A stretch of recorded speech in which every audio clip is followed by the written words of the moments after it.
Hola, ¿qué tal? Pues este video va a tratar de que pues supuestamente este video trata de mejorar en Roblox y pues cambiar los avatares en juego, pues de los avatares, del avatar y les había yo dicho cómo se hace. Bueno, lo que nos vamos a centrar aquí de los juegos, pues ustedes para mejorar en Roblox, si ustedes no saben qué juegos quieren jugar, entonces para mejorar, ¿qué tienen que hacer? Pues antes que nada pueden buscar en videos como en TikTok para mejorar, por ejemplo, los juegos que ustedes quieren, o no sé, o busquen videos también de cómo rolear, porque por ejemplo hay juegos como este que son para rolear, pero si quieren mejorar en esa manera de jugar bien, jugar, no sé, algo distinto, o no sé, mejorar el rol o todo eso, pueden buscar videos que les pueden ayudar en eso.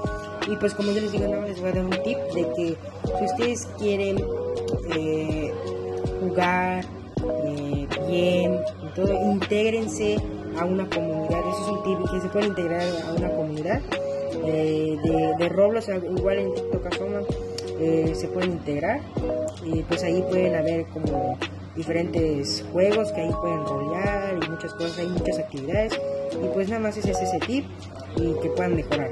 Muchas gracias, adiós.